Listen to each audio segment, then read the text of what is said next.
સિક્કે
વિમાનમાંથી નીચે જમીનમાં કેવું દેખાતું હશે એવી મારી કલ્પનાને આજે આંખો મળી ગઈ.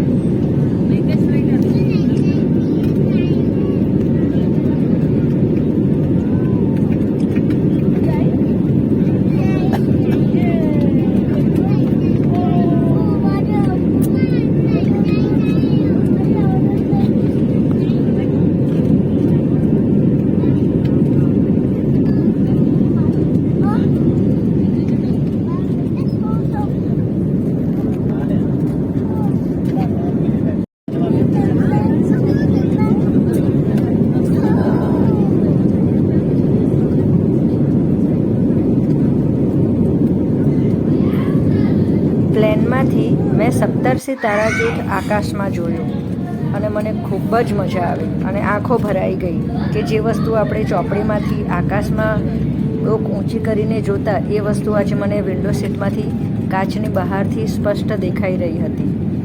જોકે એને હું સારી રીતે કેપ્ચર ના કરી શકી પણ મારો અનુભવ ખૂબ આહલાદક રહ્યો.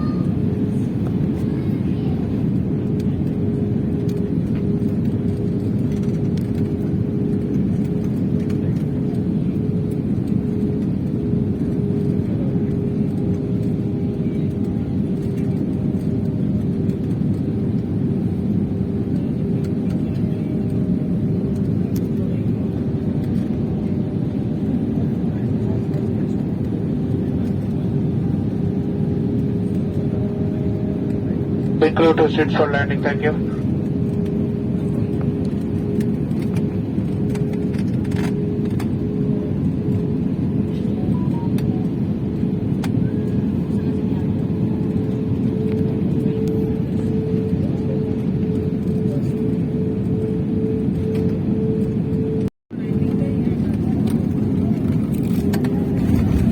વિમાન નીચે જ્યારે લેન્ડિંગ થતું હોય ત્યારે પણ ખૂબ જોરદાર અવાજ આવે છે અને એની સ્પીડ વધી જાય છે.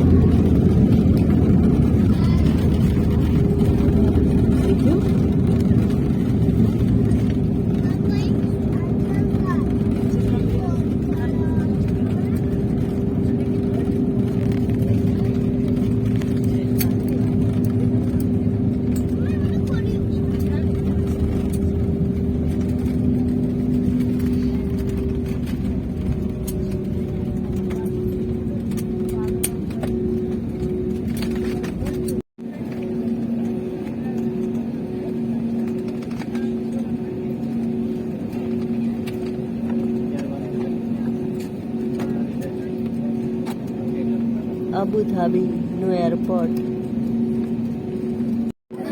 અબુધાબીના જગ્યા ઉપર અમે આવી ગયા છીએ. આ અબુધાબીનું એરપોર્ટ છે, ત્યાં અમે હવે ઉતરવા જઈ રહ્યા છીએ.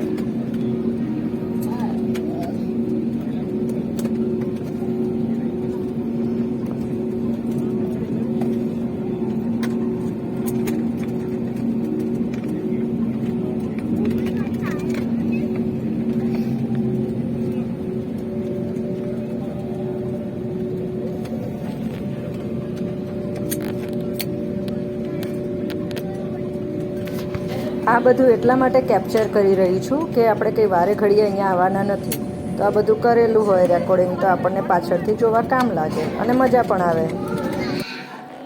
અમે જ્યારે દુબઈની જમીન ઉપર ઉતર્યા પહેલી વાર, તો અમે લક્ઝરીમાંથી સામાન અમે નીચે ઉતાર્યો હતો. અમે લગભગ 25-26 જણા છીએ, તો બધો સામાન રોડ ઉપર હતો અને અમને ખબર નહીં કે આ પાછળથી જે 2-3 ગાડીઓ ઊભી હતી એ એમને ત્યાં થઈને પસાર થવાનું છે, કારણ કે આ બાજુની સાઈડે રોડ હતો.